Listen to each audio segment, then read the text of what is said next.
నమో వెంకటేశాయ.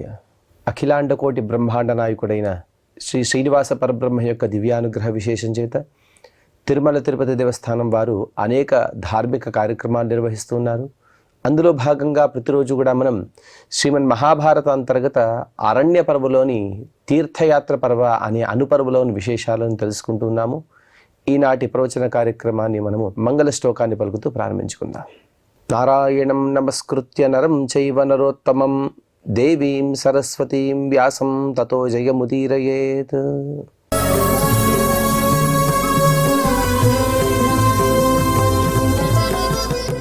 శ్రీ గురుభ్యో నమః. హరి ఓం.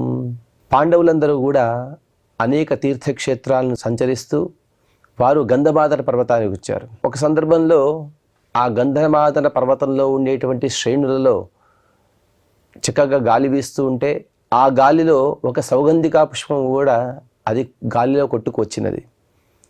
ఆ పుష్పాన్ని చూసినటువంటి ద్రౌపదీదేవి ఇటువంటి అనేక పుష్పాలను తీసుకొస్తే తద్వారా ధర్మరాజుకి నివేదిస్తే ఆ ధర్మరాజు గారు దేవతార్చనను ఉపయోగించుకుంటారనే సద్భావనతో, అలాగే అక్కడున్నటువంటి దుష్ట సంహారం కూడా జరగాలి అనే ఒక గొప్పదైనటువంటి ఉద్దేశంతో భీముని అడగగా భీముడు అటువంటి అనేక పుష్పాలను తీసుకురావడం కోసం తను బయలుదేరాడు. బయలుదేరే సందర్భంలో అనేక చెట్లను అలాగే అనేక గుట్టలను వాటిని దర్శిస్తూ వాటి విశేషాలను కూడా మనకు వ్యాస మహర్షి గారు చక్కగా వివరించారు.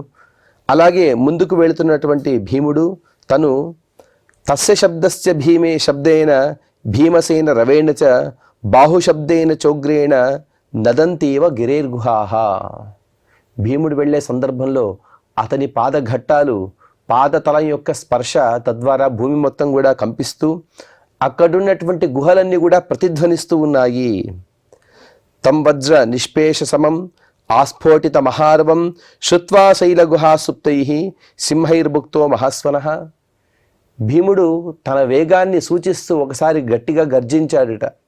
ఆ గర్జన ద్వారా కూడా అక్కడున్నటువంటి అన్నిటిలో కూడా, అనగా రాళ్ల యొక్క కొండలు, వాటిలో గుహలు, ఆ గుహలలో నిద్రిస్తున్నటువంటి సింహాలన్నీ కూడా అవి మేలుకున్నవై అవి కూడా భయంతో గర్జించాయి. ఒకవైపు భీముడి గర్జన, ఇంకొక వైపు సింహాల గర్జన. దీని ద్వారా ఆ పర్వతానికి ఇంకా శోభ చేకూరనిది. ఎప్పుడు వనాలకు పర్వతాలకు శోభ అంటే ఆ వనాల్లో పర్వతాల్లో అమితమైనటువంటి వృక్ష సంపద ఉండాలి, అలాగే దానితో పాటు మృగ సంపద కూడా ఉండాలి. అప్పుడే ఆ వనానికి శోభ ఉంటుంది. అటువంటి శోభితమైనటువంటి ఈ వనం ఇలా విరాజిల్లుతూ ఉన్నది. సింహనాద భయత్రస్తై కుంజరైరపి భారత ముక్తో విరావస్సు మహాన్ పర్వతో ఏన పూరిత. ఒకవైపు భీముని గర్జన, దాని ద్వారా భయపడిన సింహాల యొక్క గర్జన, వీటి ద్వారా భయపడినటువంటి ఏనుగు మందలు అవి కూడా గట్టిగా ఘీంకరిస్తూ ఉన్నాయి. ఆ ఘీంకారం ద్వారా ఆ పర్వతాలన్నీ కూడా ఇంకా వెలుగొందుతూ ఉన్నాయి. తంతునాదం తతశ్రుత్వా ముక్త వారణ పుంగవై భ్రాతరం భీమసేనంతు విజ్ఞాయ హనుమాన్ కపిః.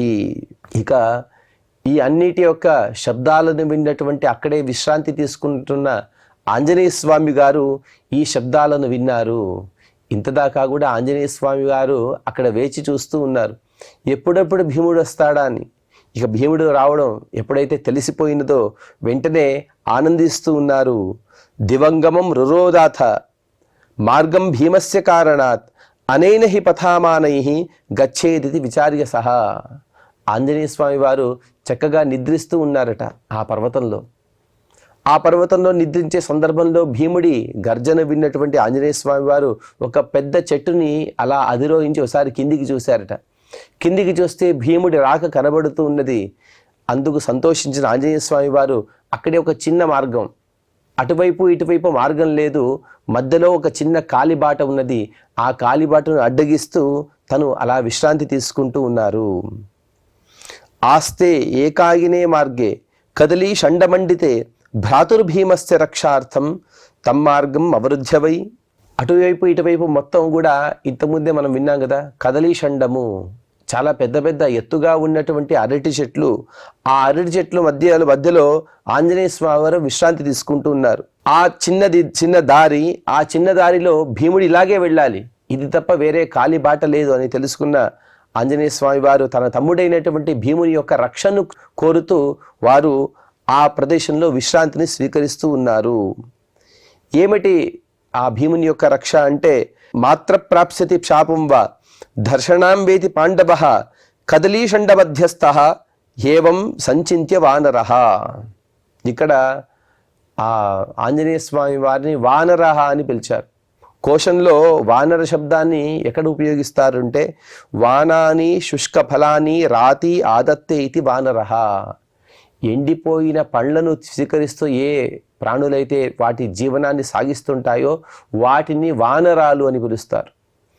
అటువంటి వానరోత్తముడైనటువంటి ఆంజనేయ స్వామి వారు ఈ సందర్భంలో వెళుతూ, అనగా ఈ మార్గంలో వెళుతూ భీముని యొక్క ఆ వేగం, అలాగే అక్కడ ఉన్నటువంటి ప్రాణులు, ఆ ప్రాణులు ఎదురుగా రావడం, వాటిని అలా తోసివేస్తూ ఎక్కడైనా ఏ ఋషి ద్వారా అయినా ఏదైనా శాపాన్ని పొందవచ్చో ఏమో అనే భయంతో అతను భీముడిని అడ్డగించాలని సంకల్పించుకున్నారు. అసలు భీముడికి ఉన్నటువంటి విఘ్నత వేరెవరికీ లేదు. కానీ ఆ వేగంలో ఉన్నవారు ఏదైనా చేయవచ్చు.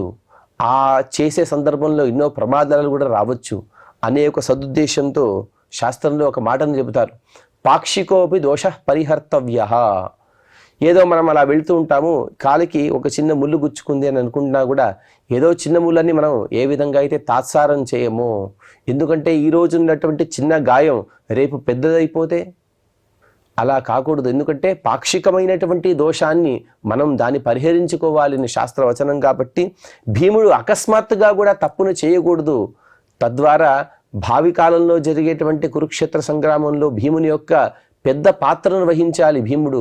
అలాగే అనేక దుష్ట సంహారం కూడా జరగాలి అనే ఒక సదుద్దేశంతో ఆంజనేయ స్వామి వారు ఆ కదలీషండం అనే వనంలో ఒక చిన్న కాలిబాటును అడ్డగించి వారు పడుకొని ఉన్నారు. ప్రాజంభృత మహాకాయ హనుమాన్ నామ వానర కదలీషండ మధ్యస్థ నిద్రావశగతస్తదా.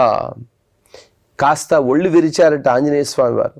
ఒళ్ళు విరిచి తమ శరీరాన్ని కాస్త పెంచుకొని ఆ కాలిబాటుకు అడ్డంగా వారు నిద్రించారు. జృంభమాణ సువిపులం శక్రధ్వజమివోచ్ఛ్రితం ఆస్ఫోటయచ్చ లాంగూలం ఇంద్రాశని సమస్వనం. సామాన్యంగా వానర జాతిలో వారు అవతరించారు కాబట్టి వానరుల వరే వారు వారి చేష్టలను, అనగా వారి వారి ప్రవర్తనను చూపిస్తూ ఉన్నారు. పెద్దగా నోరు తెరిచి ఆవలిస్తూ ఉన్నారట. కోతులు ఎలా ఉంటాయి, ఎలా ఏ విధంగా అయితే ఆవలిస్తాయో అలా నోరు మొత్తం తీసి ఆవలిస్తూ ఉన్నారు. అదే సందర్భంలో ఆవలింతలో నిద్రావశులై, నిద్రతో ఒక నిద్ర యొక్క మైకంలో ఉన్న ఆంజనేయ స్వామి వారు ఇంద్రధనుస్సులాగా కాస్త అలా పెద్దగా ఉన్నటువంటి తమ తోకను కాస్త పైకి లేపి నేలపైన గట్టిగా కొడుతూ ఉన్నారట. తస్య లాంగూల నినదం పర్వతం స గుహాముఖై ఉద్గార్భిక గౌర్నదన్ ఉత్ససర్జ సమంతతః. ఆ ధ్వని ఎలా ఉన్నది అంటే, ఏ విధంగా అయితే గొప్ప శరీరం గల ఎద్దు రంకె వేస్తే ఎంత శబ్దం ఎక్కువగా వస్తుందో ఆ విధంగా ఆ లాంగూల నినదం, ఆ తోకతో భూమిని చరిచిన సందర్భంలో అంత శబ్దం వస్తున్నది. ఆ శబ్దం ద్వారా అక్కడ ఉన్నటువంటి పర్వతాలు, అలాగే గుహలు, ఇవన్నీ కూడా కాస్త కంపిస్తూ ఉన్నాయి. ఉత్ససర్జ సమంతతః, అవన్నీ కూడా కింద పడిపోతాయా ఏమో అన్నంతగా పెద్దగా శబ్దాన్ని అవన్నీ కూడా అలా శబ్దిస్తూ ఉన్నాయి. లాంగూల స్ఫోట శబ్దాశ్చ చలితస్స మహాగిరి విఘూర్ణమాన శిఖర సమంతాత్ పర్యశీర్యత. ఒకసారి తోకను ఝాడించి కొట్టడం వలన ఆ పర్వతం కంపించి అక్కడున్నటువంటి గొప్ప గొప్ప వృక్షాలు, ఆ వృక్షాల్లో ఎండిపోయిన కొమ్మలు అవన్నీ కూడా కిందికి పడుతూ ఉన్నాయి. అవన్నీ కూడా కిందికి పడే సందర్భంలో అక్కడ ఉన్నటువంటి ప్రాణులన్నీ కూడా పరిగెత్తుతూ ఉన్నాయి. సలాంగూల రవస్తస్య మత్తవారణ నిస్వనం అంతర్ధాగ్య విచిత్రేషు చచార గిరిశానుషు. ఆ కొమ్మలన్నీ కూడా కింద పడే సందర్భంలో ఒక పెద్ద ఏనుగుల యొక్క మంద వచ్చినద. ఆ మందలో కూడా మదాన్ని స్రవించే అనేక ఏనుగులు ఉన్నాయి. ఎప్పుడైతే ఒకవైపు ఆంజనేయ స్వామి వారి గర్జన, అతని తోక యొక్క శబ్దము, ఇంకొక వైపు భీముని గర్జన, వీటి ద్వారా అక్కడ ఉన్నటువంటి చెట్లు కూలడం, ఇవన్నీ చూసి ఏనుగులకు ఎటువైపు పరిగెత్తాలో అని తెలియక ఒకవైపు పరిగెత్తాయట. కానీ అటువైపు నుంచి కొమ్మలు పడ్డాయి. అయ్యో ఇక్కడేదో ప్రమాదం ముంచుకొస్తుంది, ఇంకొక వైపు పరిగెత్తాయి. అక్కడ కూడా కొమ్మలు పడడం, వృక్షాలు పడడం ఇవి జరిగి అవన్నీ కూడా తలో దిక్కుగా అవన్నీ కూడా అలా పరిగెత్తుతూ ఉన్నాయి. సభీమసేన స్తచ్చుత్వా సంప్రహృష్ట తనూరుహ శబ్ద ప్రభవమన్విచ్చన్ చచార కదలీవనం. ఇక్కడ భీముడికి కూడా ఆ ఆంజనేయ స్వామి వారి తోకను జాడించిన, అనగా తోకతో భూమిని చరించిన శబ్దం వినబడినది. ఆంజనేయ స్వామి వారికి తెలుసు భీముడే వస్తున్నాడని, కానీ భీముడికి తెలియదు ఆంజనేయ స్వామి వారు ముందు ఉన్నారని. ఇక భీముడు తను కాస్త ఆ ఆంజనేయ స్వామి వారి తోక యొక్క శబ్దాన్ని విన్నవాడై ఎటువైపు శబ్దం వస్తున్నదో అనే ఒక ఉత్సుకతతో ఆ శబ్దాన్ని అనుసరించి ఆ మార్గంలో వారు వెళుతున్నారు. ఆ అరటి తోటలో శబ్దాన్ని వచ్చిన ప్రదేశాన్ని వెతుకుతూ ముందుకు బయలుదేరారు. బయలుదేరి కదలీవన మధ్యస్థం అథపీనే శిలాతలే దరర్ష సుమహాబాహు వానరాధిపతిం తదా. గొప్ప బాహు సంపద కలిగినటువంటి ఆ భీముడు కదలీవనం యొక్క మధ్యలో పెద్ద బండరాయి, అది కూడా లావుగా ఉన్నది, పెద్దగా ఉన్నది, అటువంటి పీనే శిలాతలే పెద్ద బండరాయి పైన మహాబాహువులు కలిగినటువంటి వానరులకు అధిపతి అయినటువంటి ఆంజనేయ స్వామి వారిని చూశారు. కానీ చూసిన వానరుడు ఆంజనేయ స్వామిని తెలియదు భీముడికి.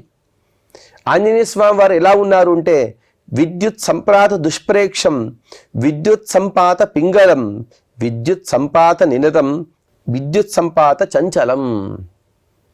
4 పాదాల్లో కూడా వ్యాస మహర్షి వారు విద్యుత్ సంపాదం అనే ఒక 5 పదాలను పెడుతూ తర్వాత 3 పదాలను వేరే శబ్దాలను ప్రయోగిస్తూ చక్కని శ్లోకాన్ని రచించారు. ఆంజనేయ స్వామి వారు ఎలా ఉన్నారంటే ఒక మెరుపలా పడితే దాన్ని ఏ విధంగా అయితే మనం చూడలేమో అలా ఉన్నారట. అలాగే మెరుపు పడుతున్న సందర్భంలో ఒక విధమైనటువంటి కాంతిని వెదజల్లుతుంది, దాన్ని పింగళ వర్ణము అని అంటారు. ఆ కాంతిని మనం అలా స్పష్టంగా చూడలేము, ఒక కాంతి అని మనకు తెలుస్తుంది కానీ ఆ కాంతిని కళ్ళు తీసి మనం చూడలేము, వెంటనే కళ్ళు మూసుకోవలసి వస్తుంది. అటువంటి పింగళ వర్ణంతో ఆంజనేయ స్వామి వారు ఉన్నారు. అలాగే పిడుగు పడే శబ్దంలో పెటపెట అనే శబ్దం కూడా వస్తుంది.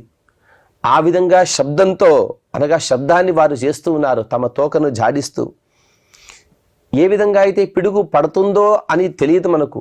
ఎప్పుడైతే మేఘాలన్నీ కూడా కమ్ముకు వచ్చే సందర్భంలో ఈ సమయంలో పిడుగు పడవచ్చు, తర్వాత పిడుగు పడకపోవచ్చు అని మనం అనుకోలేం కదా. ఉన్నట్టుండి పిడుగు పడుతుంది. అలాగే అందుకోసం మనం వ్యవహారంలో కూడా అంటుంటాం పిడుగు లాంటి వార్త అని, అంటే మనం అనుకోని వార్త అని అర్థం. అదేవిధంగా అంత మనం ఎదురు చూడని సందర్భంలో ఏ విధంగా అయితే పిడుగు పడుతుందో ఆ పిడుగు ఎంత విచిత్రమైనటువంటి చలన స్వభావాన్ని కలిగి ఉంటుందో ఆంజనేయ స్వామి వారు కూడా అలా కదులుతూ ఉన్నారట. ఇక ఆంజనేయ స్వామి వారి శరీరాన్ని కూడా మహర్షి గారు వర్ణిస్తూ ఉన్నారు. బాహుస్వస్తిక విన్యస్త పీన హ్రస్వ శిరోధరం స్కందభూయిష్టకాయత్వా తను మధ్య కటీతటం. ఎలా ఉన్నారు ఆంజనేయ స్వామి వారు అంటే చేతులు ఆంజనేయ స్వామి వారు బాహువులు, అనగా ఇక్కడ భుజం నుండి ఆరంభించి మోచేతి పర్యంతం కూడా 4 పలకలతో కలిగిన శరీరాన్ని వారు కలిగి ఉన్నారు. అలాగే మంచి బలిష్టమైనటువంటి శరీరం. ఏదో సన్నగా ఉన్నారు, సన్నగా ఉండి వారు గొప్ప బలాన్ని పొంది ఉన్నారు కాదు, బలిష్టమైనటువంటి శరీరాన్ని పొంది చూస్తేనే కాస్త భయంకరంగా వారు కనిపిస్తూ ఉన్నారు.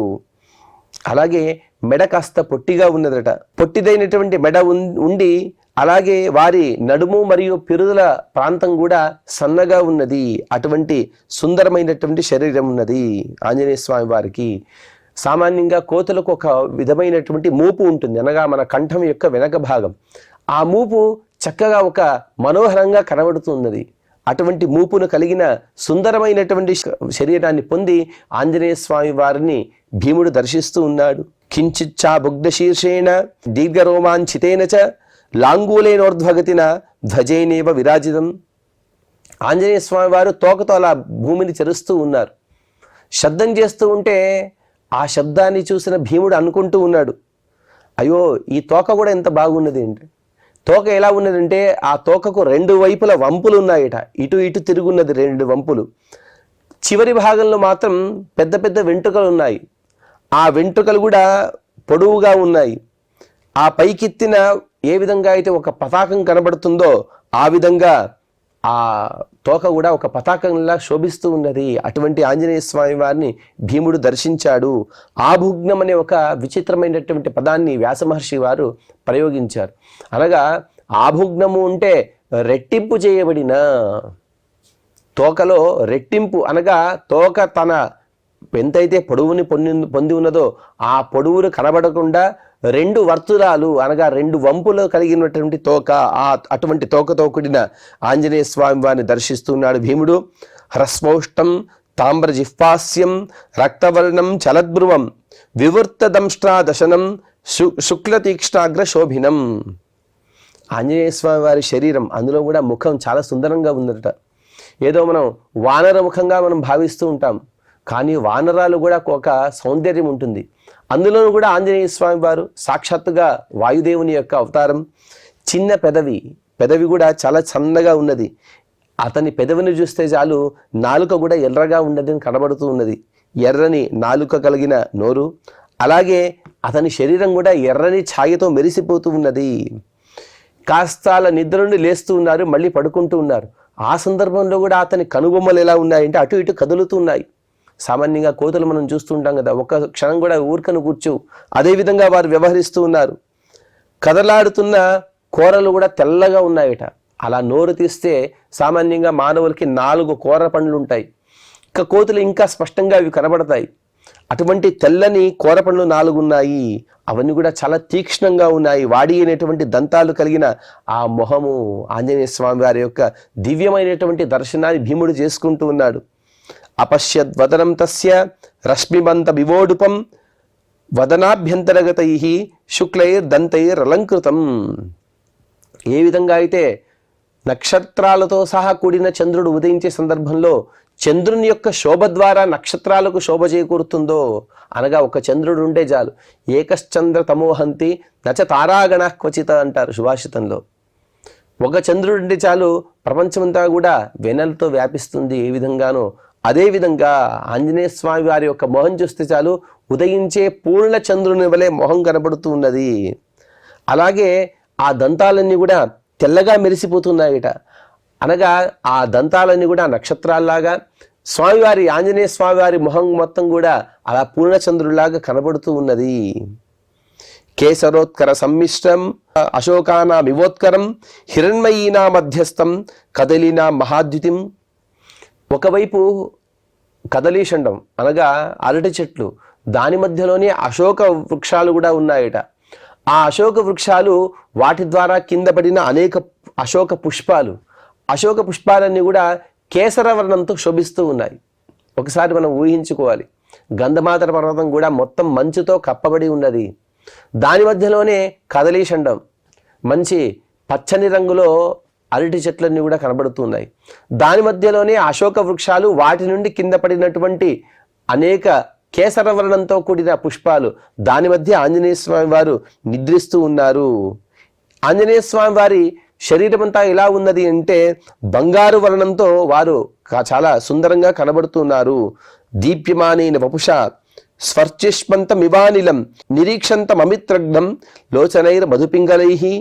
అగ్నిదేవుడు అలా ప్రకాశిస్తూ అలా తను జ్వలిస్తూ ఉంటే అతని ప్రకాశం చేత చుట్టుముట్టు ఉన్న ప్రాంతం మొత్తం కూడా ఈ విధంగా తను చీకటిని కోల్పోతుందో, అదేవిధంగా ఆంజనేయ స్వామి వారి శరీర కాంతి కూడా జ్వలించే అగ్నిలాగా కనబడుతూ ఉన్నది.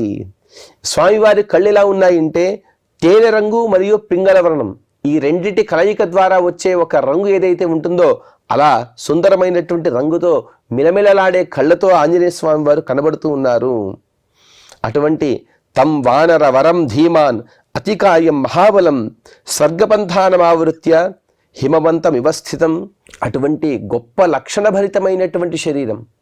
శాస్త్రంలో చెబుతారు, పంచదీర్ఘ పంచసూక్ష్మ సప్తరక్త షడున్నత త్రిప్రతుర్ముదు గంభీరో 32 లక్షణానితి.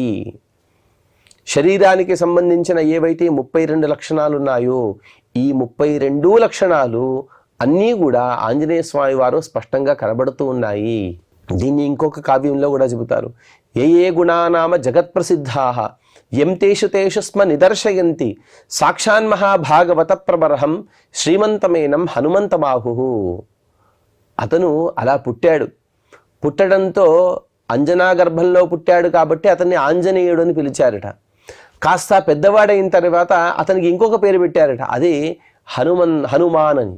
ఎందుకు హనుమాన్ అంటే, హనుహు అంటే కాస్త మొహం అనగా మన మూతి భాగం కాస్త అలా ముందుకు ఉండడాన్ని హనుహు అని అంటారు. ఇంకొక హను కూడా అంటారు, హను శబ్దానికి ఇంకొక అర్థం.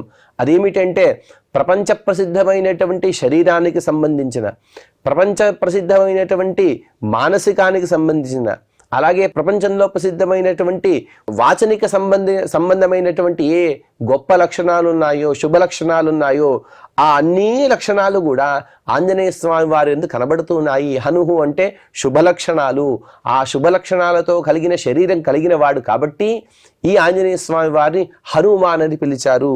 అటువంటి ఆంజనేయ స్వామి వారిని వానర శ్రేష్ఠుడైనటువంటి గొప్ప శరీరాన్ని పొందిన అతన్ని చూస్తే చాలు ఇతను మహాబలవంతుడు అని తెలిసి వస్తుంది. అటువంటి శరీరం కలిగిన ఆంజనేయ స్వామి వారు దారికి అడ్డుగా పడుకొని ఉంటే భీముడు దర్శిస్తూ ఉన్నాడు. దృష్ట్వా చైనం మహాబాహు ఏకం తస్మిన్ మహావనే అథోపస్పృశ్య దర్శ విభీర్భీమస్తతోబలి. భీముడు కూడా ఏం భయాన్ని పొందలేదు. ఇంత గొప్ప వనం, ఈ వనంలో కూడా ఏకం తస్మిన్ మహావనే, ఇంత వనంలో ఒక్కరే అయినటువంటి ఆంజనేయ స్వామి వారు అక్కడ విశ్రాంతి తీసుకుంటున్నారు. అటువంటి ఆంజనేయ స్వామి వారిని చూసి కాస్త తను కూడా తమాయించుకున్నటువంటి భీముడు విభీహి, ఎటువంటి భయం లేని వాడి కాస్త ముందుకు వెళ్ళాడు. ముందుకు వెళ్ళి సింహనాదం చకారోగ్రం వజ్రాశని సమంబలి తేన శబ్దేన భీమస్య విత్రేషరు మృగపక్షిణః. ఆంజనేయ స్వామి వారు నిద్రిస్తూ ఉన్నారు. ఇక తను వచ్చిన వృత్తాంతం తెలియపరచాలి. ఏదో దగ్గరికి వెళ్ళి లేపడం అనేది భీముని యొక్క ఉద్దేశం కాదు. కాస్త దూరం నిలబడే గట్టిగా గర్జించాడట, సింహుడి వలె నాదం చేశాడట. ఆ నాదం వలన అక్కడ ఉన్నటువంటి మృగాలు, పక్షులన్నీ కూడా పారిపోతూ ఉన్నాయి. ఆ సందర్భంలో హనుమాంశ్చ మహాసత్వ ఈషదున్మీల్య లోచనే దృష్ట్వా తమత సావగ్నం లోచనైర్ మృదుపింగళై స్మితేన చైనమాసాద్య హనుమాన్ ఇదమబ్రవీత్. ఆంజనేయ స్వామి వారు కూడా గొప్ప బలాన్ని కలిగినటువంటి ఆ భీముని చూసి అతన్ని బలాన్ని చూసి అతన్ని వెంటనే అందాజు వేశారు. ఇతను ఎవరో సామాన్య మానవుడు కాదు అని కాస్త తెలుసుకున్నవారై అతని దగ్గరికి వెళ్ళి కళ్ళను అలా మొత్తం కూడా కళ్ళను తీసి అతన్ని చూసి చక్కగా నవ్వుతున్నారట. మందహాసంతో అతనితో మాట్లాడుతూ ఉన్నారు. ఎవరితోనైనా మనం మాట్లాడాల్సి వస్తే మనం మందహాసంతో మాట్లాడాలి. అందుకోసమే శ్రీరాముని వృత్తాంతంలో కూడా చెబుతారు, స్మితం మృదుచ భాషతే. మందహాసంతో అలాగే మృదువుగా కూడా మాట్లాడేవారు ఇదొక గొప్ప లక్షణం అండి. మాట్లాడేటప్పుడు చిరునవ్వు అనేది మన మొహంలో కనబడాలి. హనుమానువాచ కిమర్థం సరుజస్తేహం సుఖసుప్త ప్రబోధిత నను నా మత్వయా కార్యాత్ దయాభూతేషు జానత. ఆంజనేయ స్వామి వారు భీముడు ఉద్దేశించి మాట్లాడుతున్నారు. ఎందుకయ్యా నేను సుఖంగా పడుకున్నాను, నన్నెందుకు లేపావు? నీ గర్జన యొక్క ఉద్దేశం తెలుసు, నన్ను లేపాలనే ఉద్దేశంతోనే నీవు గర్జించావు. నేనైతే ఇంతదాకా సుఖంగా పడుకున్నాను కదా, నీ గర్జనకి కారణం ఏమిటి? అంత మాత్రం కాదు, ఏదో ఇక్కడ ఉన్నటువంటి ప్రాణులపైన దయ చూపించాలి కదా. నీవలా గట్టిగా గర్జిస్తే అవన్నీ కూడా పారిపోతున్నాయి చూడు. వయం ధర్మం న జానీమః తిర్యజ్ఞోని ఉపాశ్రితాః నరాస్తు బుద్ధి సంపన్నాః దయాం కుర్వంతి జంతుషు. మేమంతా కూడా తిర్యజ్ఞోని అనగా ప్రాణులుగా పుట్టాము, మాకు బుద్ధి అనేది ఉండదు. కానీ మీరందరూ కూడా నరాస్తు బుద్ధి సంపన్నాః, మనిషిగా పుట్టినవాడు బుద్ధిజీవి. ప్రపంచం మొత్తంలో కూడా కొన్ని కోట్ల జీవరాశులుంటే అందులో మనిషి ఒక్కడే బుద్ధిజీవి. అంటే కొన్ని ప్రాణులకు కొన్ని రకాలైనటువంటి బుద్ధి ఉన్నప్పటికీ కూడా కొన్ని సందర్భాల్లో ఆ బుద్ధి అనేది కాస్త మందగిస్తుందట. ఉదాహరణకి గజానికి మహాబలం ఉన్నది, కానీ తన బలాన్ని ఎలా ఉపయోగించుకోవాలి అనే విషయం ఆ గజానికి ఏ విధంగా అయితే తెలియదో, కానీ మనిషికి మాత్రం ఎప్పుడిప్పుడు ఏ విధంగా వ్యవహరిస్తే ఎదురుగా ఉన్నవాడు తనకు లొంగుతాడనే గొప్ప బుద్ధిశాలి. కాబట్టి నరాస్తు బుద్ధి సంపన్నాః, అటువంటి గొప్ప బుద్ధి సంపద కలిగిన మీరు దయను ఎందుకు చూపరు అని ఆంజనేయ స్వామి వారు అడుగుతున్నారు. మనం ఎన్నో వృత్తాంతాల్లో వింటూ ఉంటాం. అలా వెళుతూ ఉంటే ఎన్నో సింహాలను వేటాడటం, ఎన్నో పులులను చంపడం అనేది, అవన్నీ కూడా చాలా క్రూరమైనటువంటి పనులు. అందుకోసమే ఆంజనేయ స్వామి వారు చెబుతున్నారు, దయాం కుర్వంతి జంతుషు. ఎందుకయ్యా మీ మనుషులు ప్రాణుల ఎందు దయను చూపరు? క్రూరేషు కర్మసు కథం దేహవాక్ చిత్త దూషిషు ధర్మగాదిషు సజ్జంతే బుద్ధిమంతో భవద్విదాహ. ఏదో నిన్ను చూస్తుంటే నాకు అనిపిస్తున్నది, మనస్సుతో కానీ వాక్కుతో కానీ మొత్తాన్ని కూడా చెడగొట్టే స్వభావంలా కనబడుతూ ఉన్నావు నువ్వు. అలాగే క్రూర మృగాలు సంచరిస్తున్నాయి, వాటిని హననం చేస్తున్నావు. ఇది సరి అయిన పద్ధతి కాదు కదా. నీవేదైనా అలా వస్తున్నావంటే వాటిని రక్షిస్తూ వాటి యొక్క సుఖాన్ని కోరుతూ వాటికి సుఖాన్ని చేకూరుస్తూ నీవు రావాలి, కానీ వాటిని హింసిస్తూ ఎందుకు వస్తున్నావు? సత్వం ధర్మం విజానాసి బుధానోపాసితాస్త్వయ అల్పబుద్ధితయా బాల్యాత్ ఉత్సాదయసి యన్మృగాన్. నీవు ధర్మాన్ని తెలుసుకోలేదా? లేకపోతే జ్ఞానులను నీవు సేవించలేదా? అల్పబుద్ధి కలిగిన వాడి, లేకపోతే బాల్య చేష్టలు అనగా పిల్ల చేష్టలు అంటా కదా, అటువంటి పిల్ల చేష్టలు చేస్తూ మృగాలను హింసిస్తున్నావు కదా. చూడండి, ఇక్కడ ఆంజనేయ స్వామి వారు 3 కారణాలు చెప్పారు. ఒకటి అల్పబుద్ధి, ఇంకొకటి ధర్మాన్ని తెలుసుకోకపోవడం, ఇంకొకటి గురువుని సేవించకపోవడం. ఈ 3 కూడా మనిషి యొక్క ఉన్నతికి, ఈ 3 ఉంటేనే మనిషి ఉన్నత స్థానాన్ని పొందుతాడు. మొట్టమొదటిది ధర్మాన్ని తెలుసుకోవాలి. ధర్మాన్ని తెలుసుకోవడానికి ఒకే ఒక ఉపాయం అంటే అధ్యయనము. ఈ అధ్యయనం ఎలా కొనసాగించాలంటే గురువు యొక్క సేవ. గురువుని సేవిస్తే గానీ మనకు ధర్మం తెలుసుకోలేము, గ్రంథాల యొక్క పరిచయం కాదు. అటువంటి నీవు అల్పబుద్ధి కలిగిన వాడై పిల్ల చేష్టలతో ఎన్నో మృగాలు హింసిస్తూ ఉన్నావు కదా, ఇది సరైన పద్ధతి కాదు. బ్రూహికస్త్వం కిమర్థం వా కిమిదం వనమాగతః వర్జితం మానుషైర్భావైః సదైవ పురుషైరపి. ఇక్కడ ఆంజనేయ స్వామి వారు ఆ భీముడిని ప్రశ్నిస్తూ ఉన్నారు. కస్త్వం బ్రూహి, నీవెవరో చెప్పు. కిమర్థం బ్రూహి, నీవెందుకోసం ఇక్కడికి వచ్చావు. కిమిదం వనమాగతః, అసలు వనానికి వచ్చే పద్ధతి ఇదేనా? వనంలో వచ్చేటప్పుడు ఎంతో వినయ విధేయతలతో ప్రాణుల యందు దయ చూపిస్తూ రావాలి, కానీ నీవెలా వస్తున్నావు? ఇక్కడ ఎవరు మనుషులు తిరగట్లేదు కదా, ఇటువంటి ప్రదేశానికి నీవెందుకు వస్తున్నావు అని ఆంజనేయ స్వామి వారు ప్రశ్నిస్తూ ఉన్నారు. ఇంకా ఆంజనేయ స్వామి వారి ప్రశ్నలు ఏమిటి, వాటికి భీముడు ఏ విధమైనటువంటి సమాధానాన్ని ఇచ్చాడనే వృత్తాంతాన్ని మనం తర్వాతి ప్రవచనంలో తెలుసుకునే ప్రయత్నం చేద్దాం.